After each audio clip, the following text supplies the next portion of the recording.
Thank you for tuning in for a wonderful, exciting episode here on Urban Smart Network. We, as you know, this broadcast, Your Power Weapon, is cradled and based on the 14th Amendment Civil Rights Act of 1866, the super citizenship status of American black U.S. citizens who were the descendants of the Choctaw slaves upon whose back this nation of immigrants is built. So out of that is going to come all of this power. But in the meantime, while we're doing that, we're talking to different special guests that we have on with our contributors to talk about some of the weekly news topics that's grabbing everybody and causing quite a bit of concern and excitement. And we have tonight with us someone that I just recently met several months ago, and this gentleman happens to be running for governor of the state of California. Now, I personally cannot publicly endorse the individual, but I can say that this gentleman has been a real gem in my life as we have discussed matters ranging from homelessness to racial issues to the COVID and so forth. In fact, speaking of the COVID-19 so-called virus, we're going to talk with this gentleman tonight and ask him what does he think about particularly COVID as it relates to black folks, because 70% of black folks, black citizens, we are refusing to participate in the experiment that is going on in this country for obvious reasons, which we'll talk about later. But we're also going to show a real short clip video on this whole black COVID issue. Actually, I've been Jim Crowed. In other words, I could not reveal that I had been vaccinated and I didn't have a piece of paper. I've been Jim Crowed in the last less than 2 weeks, twice, 2 events. And we're going to show you a clip of one. But my guest tonight is none other than Daivd Lazono, who was at one point in his life a former LA County Sheriff's deputy. This man has been around the world, and I'll let him tell you more about himself when we come to him. But I want to introduce my man. He's just about my co-host, man. One and only Keith Hardine. Keith, come on and say a word real quick to the viewers. They love you, man. Yeah, everybody. I'm glad to be on here again, and we're going to have a pretty good one tonight. I'm looking forward to hearing from the quote unquote governor or future governor. I don't know. But anyway, I'm looking forward to hearing what he has to say tonight. Well, Keith, I think that, it would be wise if you became one of his advisors and consultants as he goes down this road and towards governorship. I think Mr. Daivd Lazono has a very good chance at winning this thing. Daivd Lazono, my brother, what's happening, sir? Should I say, sir? There he is, folks. Hey, I mean it, man. This guy, he has that look at him. He has that governor's kind of look, doesn't he? He's got the part. Well, gentlemen, good evening. Good evening. Thank you for having me on the show here. David, okay. Let's jump right into this thing, because we want to get over to this COVID, but we want to know who you are. David, talk to us a little bit about who are you? Where are you from? Well, I'm actually a native-born Californian. I was born here in Los Angeles, and I'm from Mexican-American descent. My father is first-generation American. My grandparents are from Mexico City, and they came here way back in the 50s. And my my mom actually is from Indiana, and she came over here to California. She grew up in Dogtown, Los Angeles, and she met my father, fell in love, and they got married right away. And interesting thing, my father, being a proud American, when I was born in 58, obviously he insisted that we not learn Spanish. He wanted us to speak English. Wow. And so he insisted. He said, no Spanish. You speak English. Wow. Because he never thought that the Spanish culture would grow to where it is today.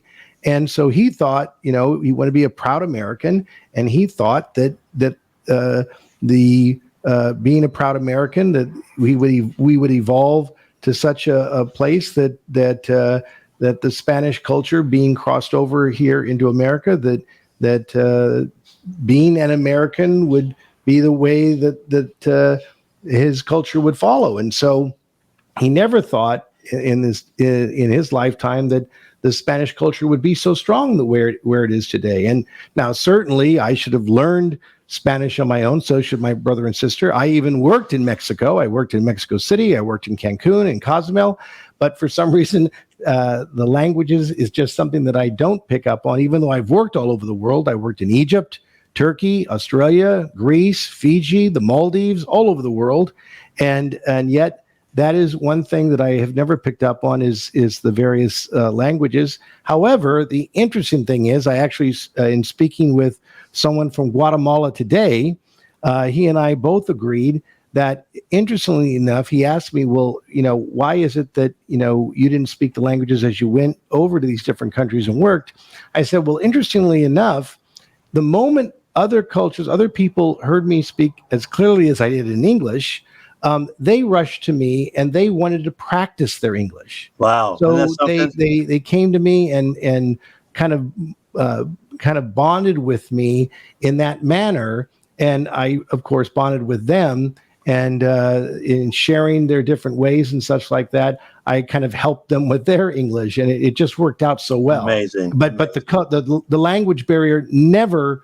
I never had a problem, no matter what country I worked in, no matter what I did. Language was never a problem. And it was just a wonderful experience in all the various countries that I worked in. Now, Governor, candidate for governor,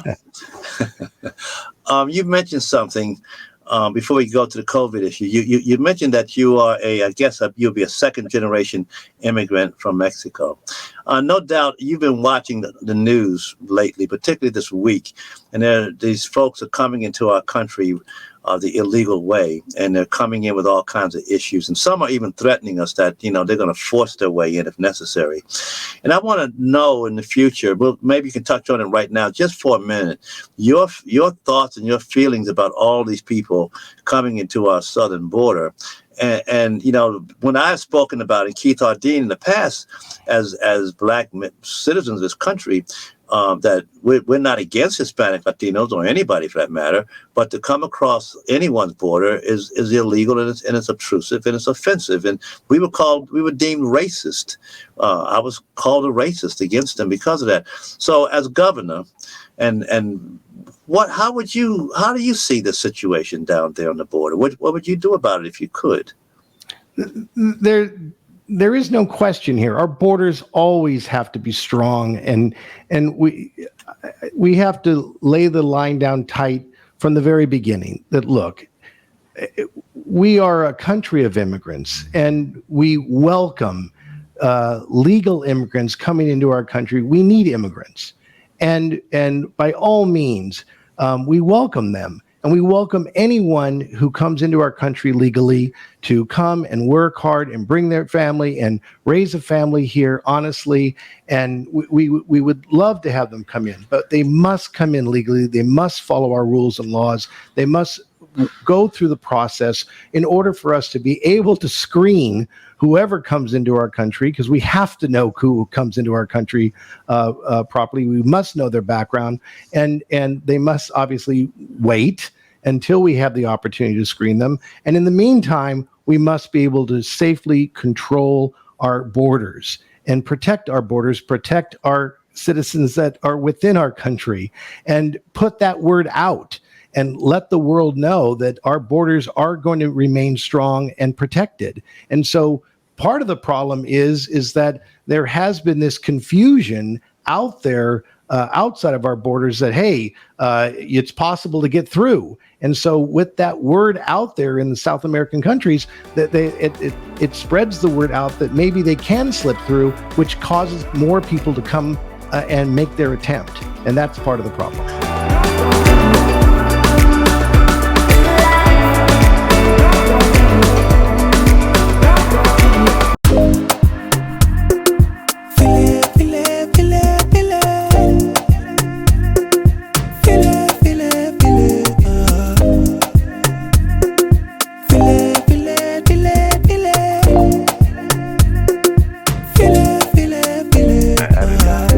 Every day, anytime.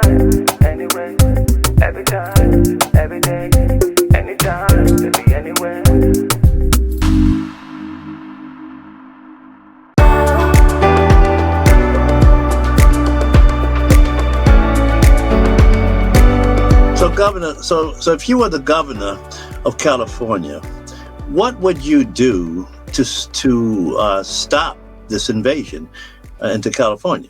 There's many things that could be done, way beyond this particular hour, that I would love to discuss. We'll come back and discuss in detail in the future. But really quick, just a quick snippet. What would you do? Would you build a border? Well, would you put the troops down there? The National Guard?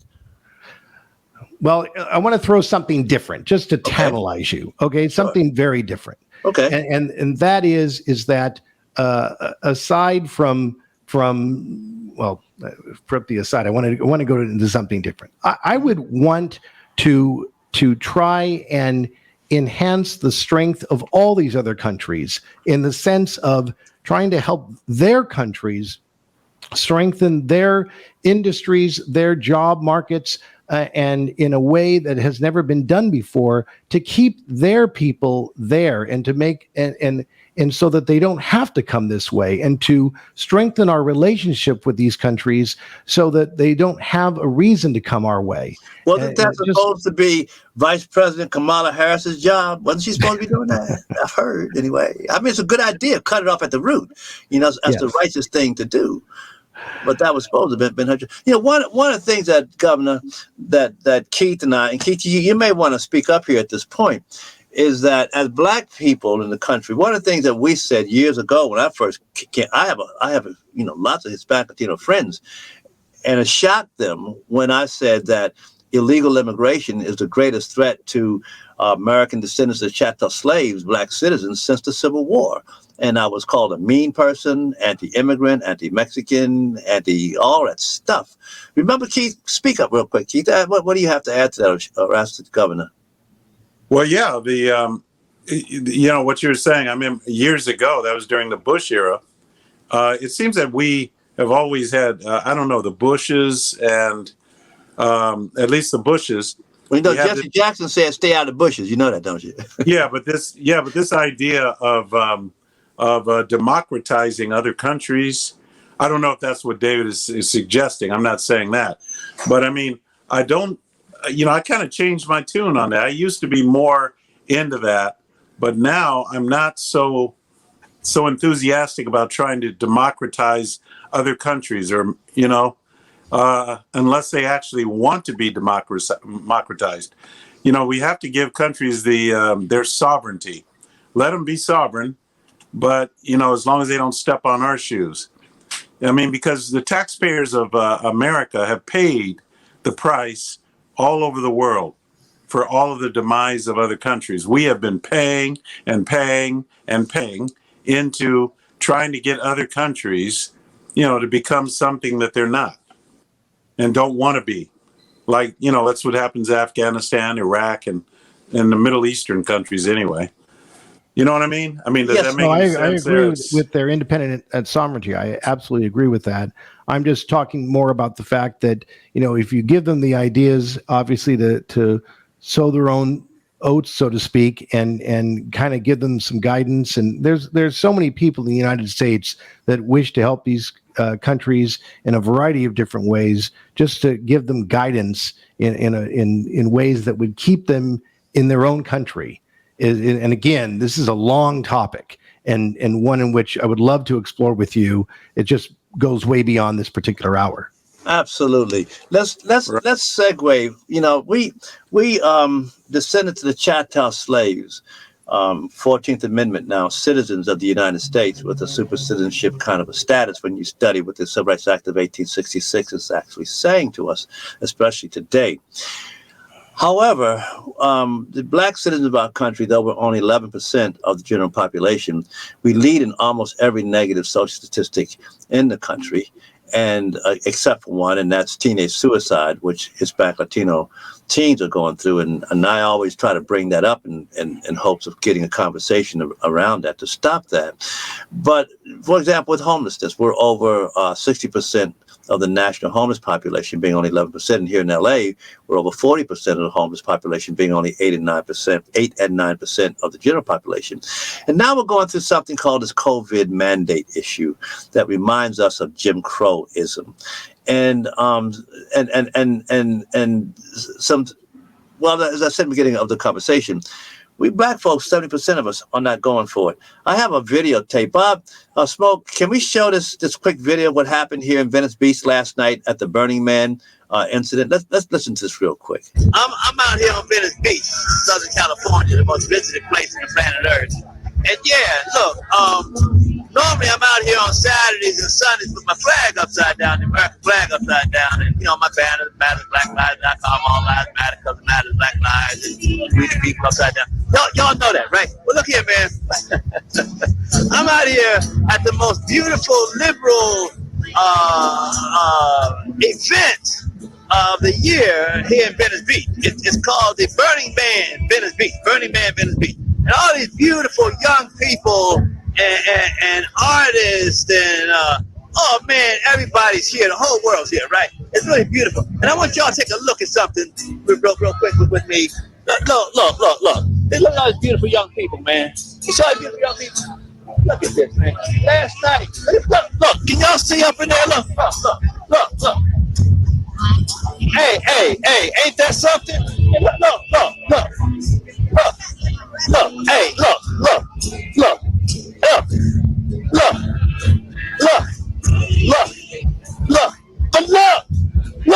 But look at this. Look at this. This is the opening of the Burning Man event here in Venice Beach, right? And look. They got all the signs up here. But if you look a little closer, you'll see a little sign that says, you got to be COVID vaccinated. Hey, they're asking you for your papers. Show us your papers that you are not a vermin and a threat to general society. People, we are outdoors. Okay? With vitamin D. Look. That's the sunset in Venice Beach, okay? Vitamin D for all of us is free. And look, man, look. They got people having to show proof that they're vaccinated. Now, I don't blame these people, but they just discriminated, racially discriminated against me. They asked me, a black man, 70% of us who are not going to receive this vaccine, and y'all know why, because we know it is an experiment. We know that we have been experimented upon with the Tuskegee experiments. They know that we have had to carry, our ancestors had to carry pieces of paper from a white man that told other white men who stopped us that we had to show that with that paper that we are safe from hurting society, that we're not a vermin. We had to carry papers, man. Now they're asking a black man to once again do what his ancestors did and carry a piece of paper saying that I received an experimental vaccine that's messing with me. I am healthy. I'm 70. I skate. I do stuff. Why in the world should I, as a black man especially, receive that? White women are hollering that they have their body, right? Their body, their choice. Well, we black people, of all people in America, should not have to go through the tyranny of some people who are high up in this government telling us that we have to take their Donald Trump evil orange man's vaccine. Hey, remember how they told us how evil Donald Trump was? Donald Trump is the most evil man in the world. And if Donald Trump comes up and gets a pharmaceutical company to have a vaccine, we ain't taking it. And now, folks, the very people who said that they will not take the evil man's vaccine are not only taking it, but they're telling you and me that if we do not take that evil man's medicine, his experiment on our bodies, that we are not allowed to go into Burning Man, an event full of young, healthy people. A black man is not allowed to go in here because he rightly and justly refuses to take on this evil man's vaccine, and you all said he was evil. So why are you taking that man's vaccine in the first place? How do you know that the evil orange man is not in collusion with Big Pharma to sell you off as a chattel slave as my ancestors were? And now these people, wonderful, beautiful, liberal, young people, are because the city of LA says that everybody has to show a vaccination pass before they come into a city public event. I'm going to sue the city of Los Angeles for racism against black people and against all humanity. Thank you very much, y'all. You better wake up, all right? Because this is what you're looking at. This is what you're looking at. People just simply submitting because they want to have a freaking good time. They want to have a good time. They're willing to submit to tyranny. They can't help it. They cannot help it. You know, I want to be careful here. It's a very difficult point for me. I spoke with the security guard. He took me outside. He Hispanic dude. He was, hey brother, I hear you loud and clear. And Daivd Lazono, as I was trying to rehearse to him why this was so passionate with me, I had to pull back. Like now, I'm fighting tears.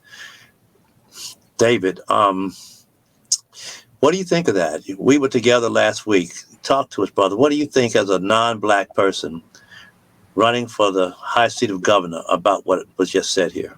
To experience any kind of prejudice of that nature, it is something to experience, and it changes you. It definitely causes you to ponder really what is going on. And so you asked me, if I'm governor, what does that cause me to do? Let me retract that. It causes me to realize when you are governor, what will you do about this matter? There won't be any mandates. I mean, most of the things that are going on right now are quite frankly ridiculous, and they don't need to be. We have so many important issues to address in this state, and there's so many things that are going on right now that are just quite frankly not of the concern of the American people, but certainly not of California people. We have so many important issues to address, and to be dealing with this is ridiculous. There are so many firemen, policemen, first responders that are losing their jobs over this. I mean, this is ridiculous. What do you think is, sir? But what do you, as a political person, what do you suppose is driving this? I mean, I know it's coming from on high, from Dr. Fauci, of course, President Biden. And so, what do you suppose is driving this madness? Well, this unscientific madness. Well, I hate to say follow the money, but of course you always have to throw that into the picture. I mean, of course, if you go back to the very beginning when the pandemic first evolved and arose, right. I remember sitting there when the news broadcast first came out and said this pandemic was first hitting. The first broadcast said, "Oh my gosh, well, if there is going to be any type of solution and some type of serum or any type of type of solution that is going to take at least years to come up with some kind of solution." And here it was 6 months later. Yep. Suddenly all the pharmaceutical companies seem to all have a solution all at the same time. Now, how is that possible? Right. How is that possible?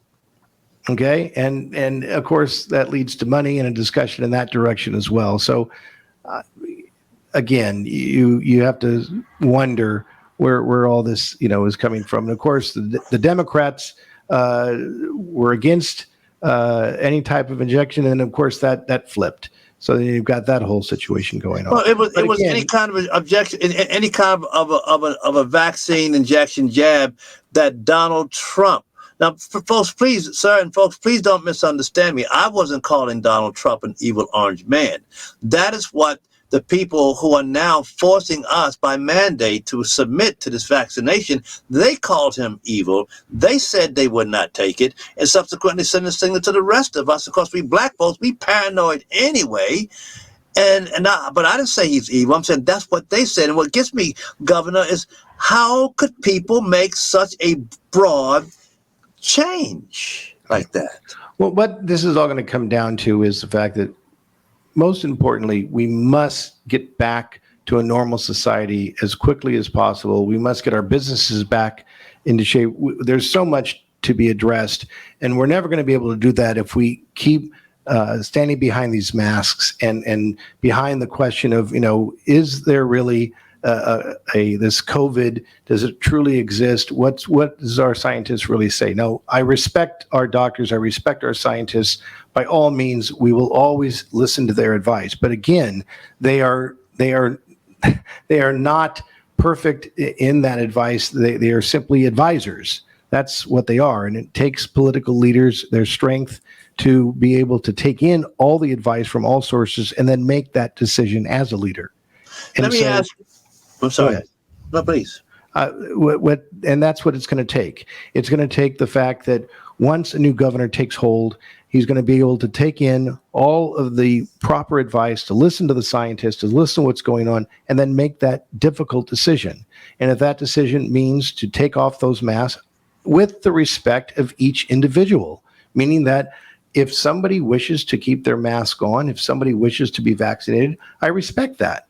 You're welcome to be vaccinated. If a business owner wishes to conduct his business by placing a sign in his outer window that says, if you wish to patronize my business, I'm asking for you to wear a mask, then fine. If that patron doesn't wish to support that business and go elsewhere, fine. That's fine. I respect that. And then go elsewhere. But for those that wish to keep the mask off, I respect that as well. I mean, the government has a place, and there are limitations to all of that. So we need to move on. And at this point, there's enough information out there for me to know that we haven't found all of the information to know that these solutions that are out there, all the various medicines that have been, all the solutions, all the vaccines have not proven themselves to work 100%. Until that is proven, you can't mandate that you force injections on people. That's just that simple.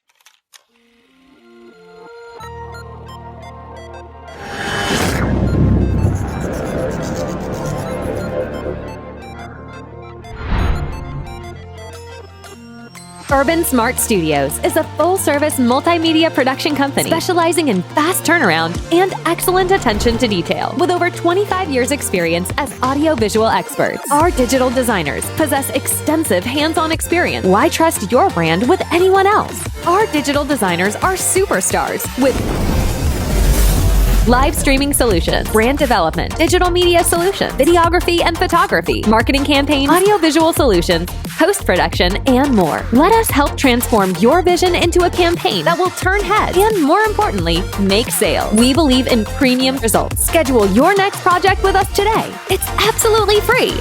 Only on urbansmartstudios.com.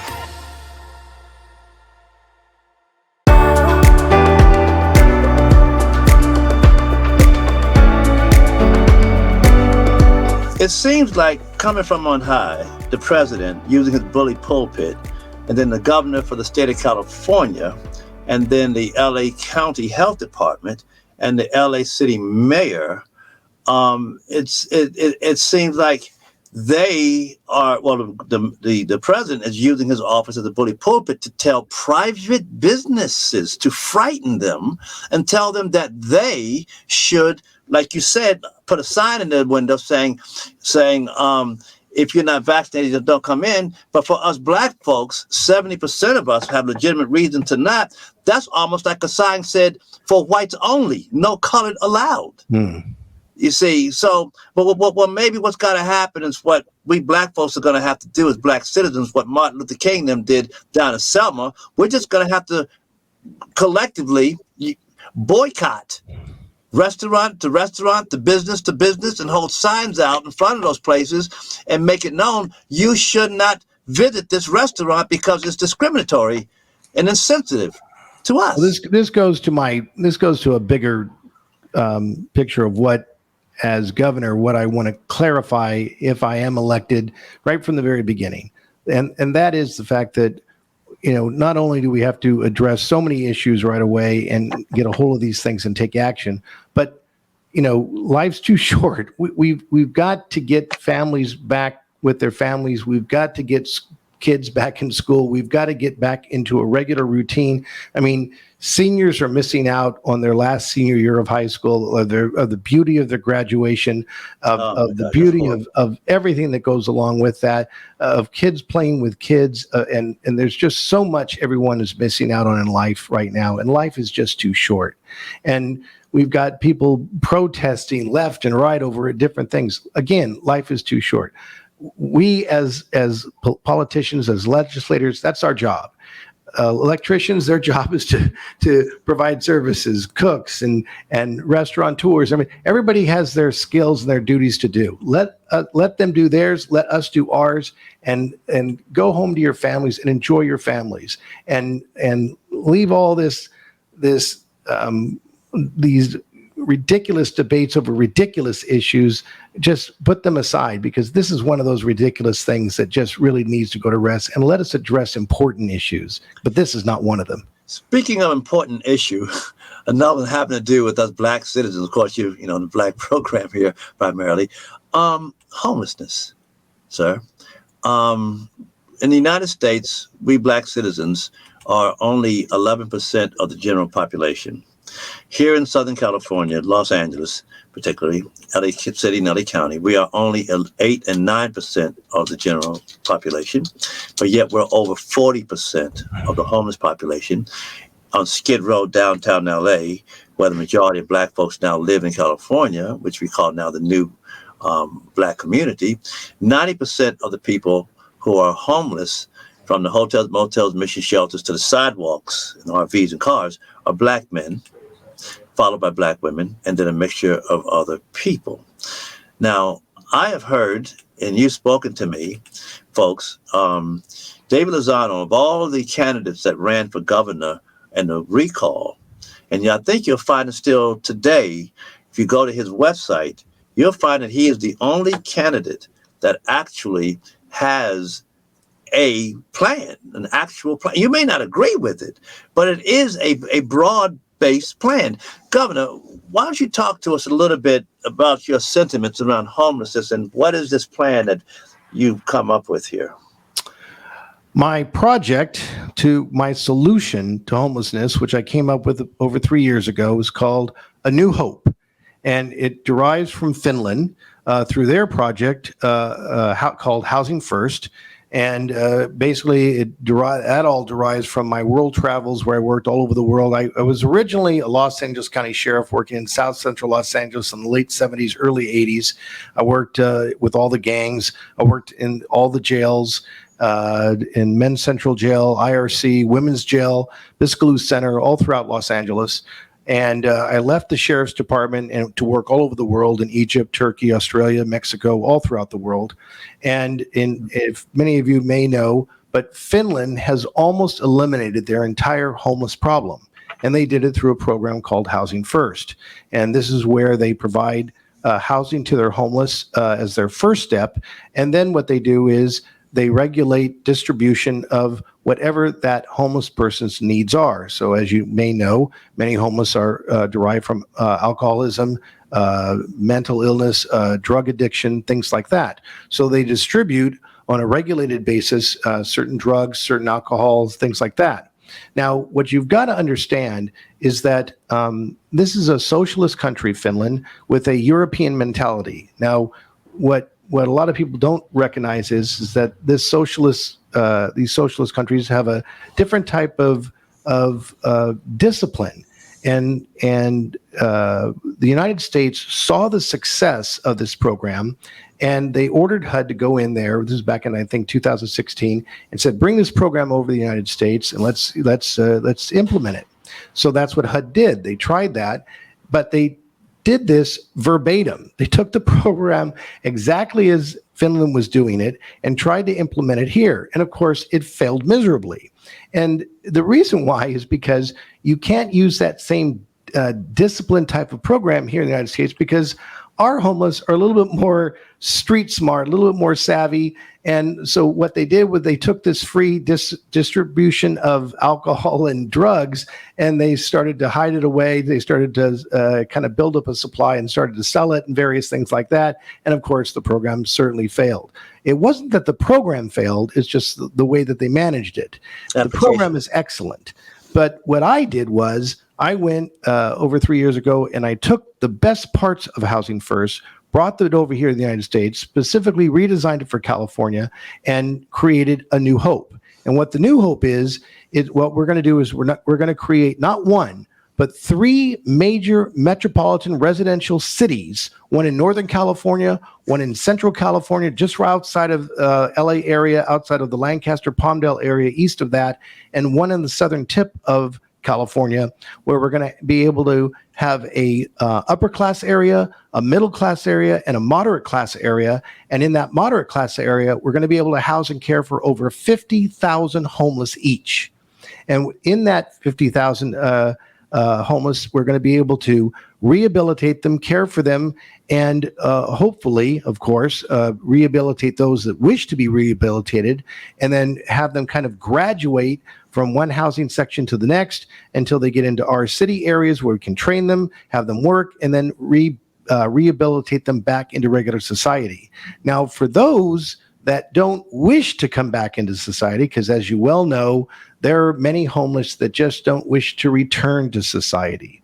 For those people, of course, we have just a huge area kind of in the southern eastern side of our so-called moderate area. And for them, we have a beautiful, beautiful, beautiful section of our city for which they will be housed and cared for in their own way.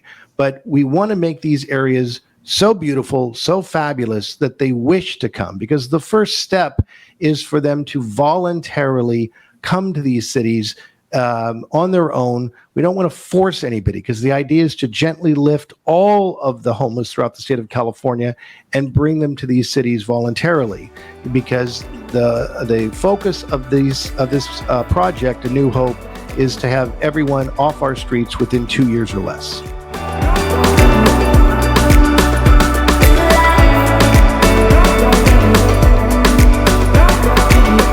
In a world where more than 1.8 billion photos are uploaded every day, what's the plan to make your photos stand out? It starts with the right photographer behind the lens. At Urban Smart Studios, we create breathtaking imagery with a reputation spanning more than 25 years. Our photographers deliver results that count. From capturing that never-to-be-forgotten moment with family and friends, to stunning, high-quality imagery for websites and social media. We also produce professional, eye-catching marketing material with magazine-level corporate event photography, all tailored to accent your brand. Schedule your next photo shoot with us today. It's absolutely free. Only at urbansmartstudios.com.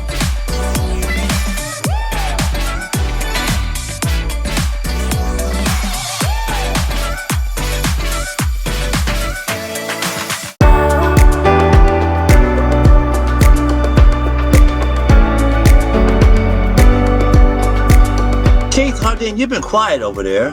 What do you think about our future governor's assessment on homelessness and how he would resolve it as governor? Well, again, it's my first day meeting him, so I'd rather be wise and just keep my mouth shut and listen.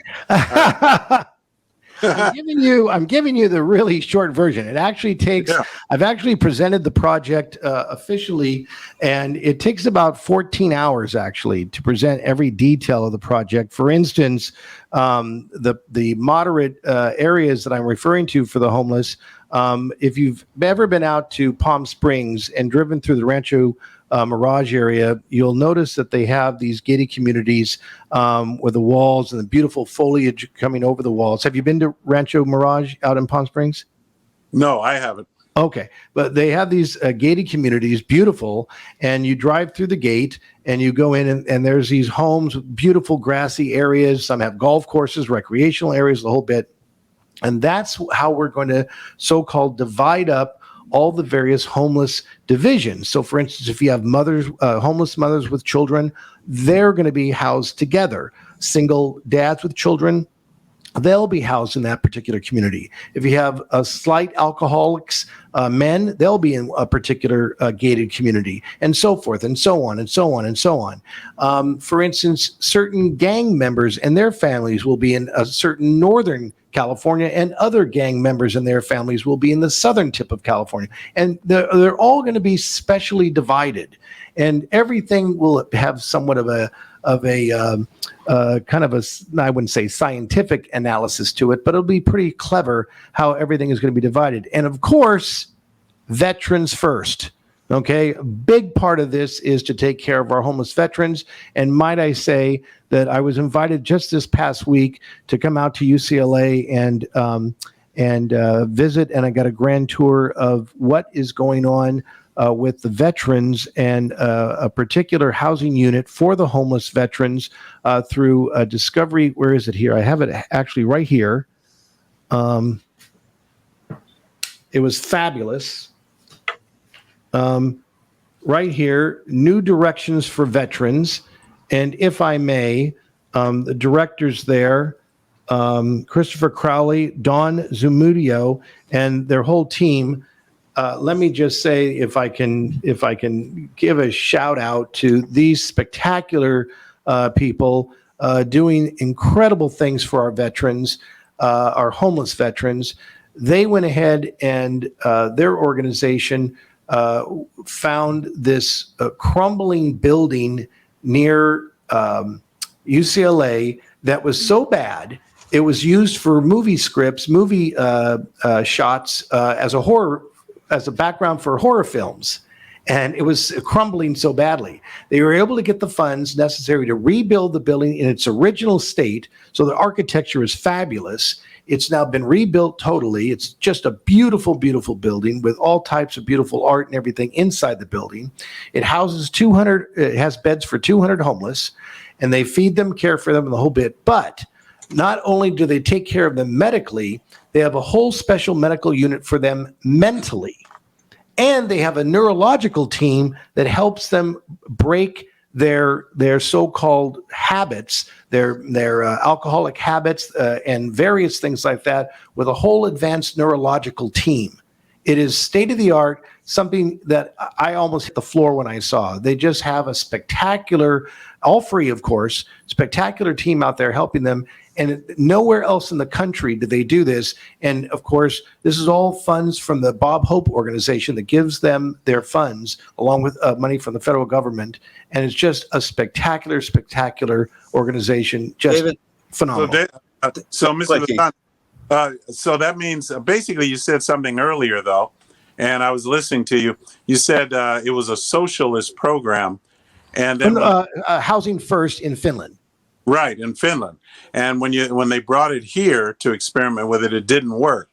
How would you, based on what you're describing, I'm wondering how would we be able to pay for all of that here, and how would you do that? How would you pay for all this? And that's basically my bottom line question. Gentlemen, before we go there, we have about another 7 minutes left, so we got to be short and quick. And I want to also acknowledge that there's a veteran on the line. His name is Ken White. Ken, are you here? Right here.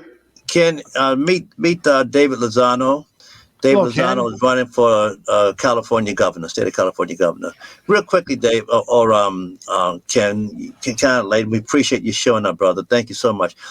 Give us a quick statement on your view of what the potential future governor said about his plan as a veteran. Well, that part is what brought me in. I was listening and seeing it. And, there's a lot of candidates, so it takes time to get to know each one, especially for 2022, since, we had this failure on the recall. But when Mr. Lazono said he had an eye towards veterans, well, now you got my attention. because you don't hear very many candidates or sitting political personnel giving much regard to veterans. I'd like to ask him, are you a veteran yourself, sir? No, my father was a World War II veteran, and if you will allow me to say this very quickly, I had the honor of taking my brother and I took my father out just before he died on Veterans Day. We wanted to take him to a restaurant for dinner, and he insisted on just going to a local restaurant, Applebee's, over here in Alhambra. And so we did that, even though we wanted to take him somewhere much fancier. And of course, when we got there, we were headed for the restaurant, and it was loud and boisterous. We could hear everybody, just rowdy inside the restaurant. And I told my brother, well, let me run ahead and get a table before they run out. And so I ran ahead, and sure enough, they opened the doors, and there's all these veterans in there from, Vietnam War, the Korean War, and everybody. They were wearing their hats, their jackets, and everybody banging beer glasses and everything, having a good old time, and rowdy as all heck. And it was loud as all heck, you can imagine. And the waitress said, well, there's a table there in the back. Let me show you. So she walks me down to the back table, and I'm heading back there. And she says, well, here's your table. And she walks away. And so I go to turn my back to the front door. And just as I'm starting to turn my back, the whole restaurant goes completely silent. You could hear a pin drop. It was completely silent. I go, what the heck? What was that? And I turn around, and everyone in that restaurant, every soldier there in that restaurant was standing up. And here comes my dad slowly walking down the ramp. And they were standing there saluting. Wow. He was the only World War II veteran in that restaurant. Wow. And they were all standing saluting. And I was standing there with my jaws dropped. I didn't know what to say. I've never seen that before. I had never seen that honor to my father before, ever. Wow. And my whole life changed right there. I said that I had never seen that. And so my father passed away 2 years ago. And, I told my brother, I said, if I ever become governor, I said, this is going to be one of my top priorities. So that's it. Ken? That sums it up for me right there, because honor, duty, service, and that he would have that understanding by way of his father. Thank you for your father's service. I'm sorry to hear that he passed away. Would like to hear more about your plans and what you would like to do with this state. But when you consider, as my esteemed friend Keith Hardine said, it's always about the money. And this state has bled out money for many years now. And if you are elected, you're going to be picking up a very beleaguered state. What's your financial plans here? If we can get into it at another time. What we're going to do, if you don't mind, Mr. Producer, if it's okay with Daivd Lazono, David, are you able to come back next week for a part 2 of Daivd Lazono? I would love to come back. Weapon, and we can get more into the border issue and get more into want to hear about as governor, you got to deal with international matters like the Pacific Rim countries, what's going on in China and Taiwan. What would you say about all of that stuff if you were governor? Do you feel you have a responsibility to speak up on those issues? And how would you deal with a president like Biden? If he doesn't make it, you're going to be dealing with the president, Kamala Harris. And you're going to have and most important, sir, us black cats out here, we want to know what you're going to do with us, because we have some issues and we need a champion out here because we don't have one right now. Let him make sure he puts his information, Ted. Get his information so that we can get it out to the public. Yeah, David, why don't you shoot that out to everybody, please? All right. Well, you can check everything out on my website. It's www.lazonoforcalifornia.com. And pretty much I'm actually getting swamped all over since the election for the recall ended. My phone is lit up day one after the election. They gave me my own podcast show every Wednesday from 5 to 6 p.m. on the GCD network, and then I'll be appearing I think this Thursday on the radio. I apologize, I don't know what that station is. I'll find out tomorrow. I'll have to call and put that out. They're gonna drop you now. Okay, but they're all over the place, and I'll have to put that out on the website. There's a whole team coming on board, a new team, or additional, I shouldn't say new, additional people on the campaign. More people come on every single day, and there'll be more and more information on the website as we go along. What I like about your campaign is that you're not some celebrity that's out there already and decided, let me make another step in my career here. You're not quite average either, because you've been around the world, you've seen and done a lot of interesting things, and you're an attorney and all of that. But you're the average guy, in that sense. I mean, we don't know who you are, never heard of you, and you're going to be this dark horse that's going to spring out of nowhere. Am I correct, brothers? I mean, I sure would like to see you, Ken, and Keith advise and share with Daivd your viewpoints and sensitize him to what's happening in the community. Well, thank you. My friends they know I'm kind of an Indiana Jones kind of guy. As I said, I've been all over the world. I was an underwater explorer, an adventurer, and I've kind of, as I said, I worked in Egypt. I scuba dived all over the world and got into some crazy, wild kind of adventures. If we have more time in one of these shows, I'll try and share a story here and there of some antics I got into, and it taught me a lot of things that I would take into the governorship. I know it sounds kind of crazy, but it does help. And I've shared a few stories with Ted about some important things, and I hope I can convey them as we have these kind of interviews. Yeah, I'm hoping, folks. David, what's that Black Panthers used to work with back in Virginia? Oh my gosh, Bill Moffett. Bill Moffett. Look up Bill Moffett, y'all. He was a bad mamma jamma and a big brother too, and he worked really close with David. So we're gonna be hearing from David again next week. And Ken, will you come back and join us next weekend? I would love to, because I would really love to hear what the candidate has to say. This is good stuff. Absolutely. Keith? I'll be back as well. I want to hear more of Mr. Lozano. I also will introduce him to other Republican clubs. I know a lot of different, Republicans. I'll tell him about him. Of course, he probably already knows I'm sure he's got his campaign managers or whatever. But I want to say this before I go. The thing that I fear most about socialism, Mr. Lozano, is that it's like the kudzu plant. There's a kudzu plant, Kudzu, kudzu or ivy plant. It grows alongside the buildings, and it grows and chokes all of the other plants around it. It just expands and grows and grows. Government causes the problem, and then it tells us that it can fix the problem. And in the process, they gain more control over us. That's right. So I'm a little concerned about it. COVID is a prime example of that. Yep. I would agree. All right, ladies and gentlemen, you have been listening to Your Power Weapon on Urban Smart Network. It's all in the mind, folks. The revolution is right here. It's how you think about it. So don't forget to like us, Urban Smart Network. Don't forget to check us out on Twitter and all of your social media platforms. We want to thank our contributors, Ken White and, of course, Keith Hardine, and, of course, our illustrious and honorable candidate running for governor, our brother and our friend, Daivd Lazono.